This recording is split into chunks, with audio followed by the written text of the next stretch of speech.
Ukiwa kwenye shida ya haraka, tumia maombi mafupi. Ile ni emergency kabisa.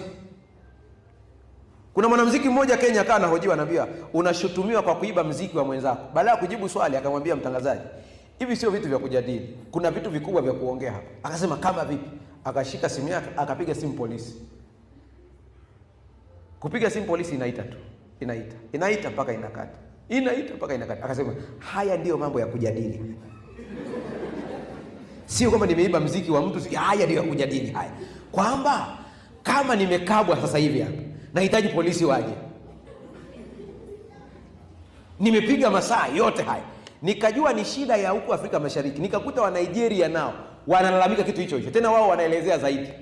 Wameweka komedi yao, mtu anapiga simu polisi, anaambiwa asante kwa kulipigia jeshi la polisi. Ikiwa umevamiwa na jambazi, bonyeza 1. Ikiwa ni vibaka, bonyeza 2.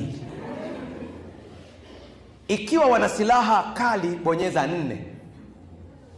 Akibonyeza 4, anaambiwa ikiwa wapo kwenye mlango, bonyeza 3. Si umeshakuisha mpaka dakika hiyo hapa. Maombi ya dharura ni kulingana na tukio lilopo pale pale. Usije ukasubiria mpaka nipige magoti niombe. Hapana. Kuna tukio la dharura limetokea, mmevamiwa, omba. Haleluya. Sijui mmeiona hii clip ya dada mmoja kule, alikuwa anauza kwenye supermarket, ni Marekani, Mkristo mcha Mungu, akavamiwa na jambazi. Yule jambazi amefika pale na silaha, amembana yule dada. Yule dada hakukataa, pale pale anashuhudia mwenyewe, alihojiwa baadaye na television ya ABC kama sijakosea.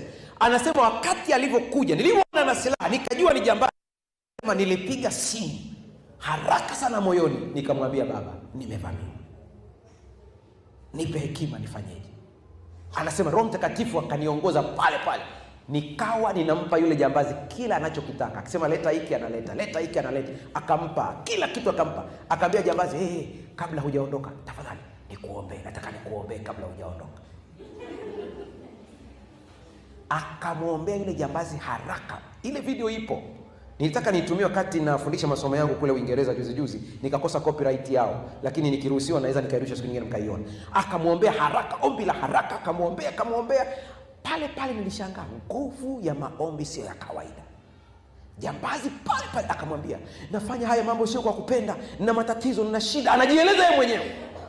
Dada anaendelea kukemea tu, asema kwa jina la Yesu hiyo shida ishe. Jambazi anatoka, dada anamwambia, ninakushauri katafute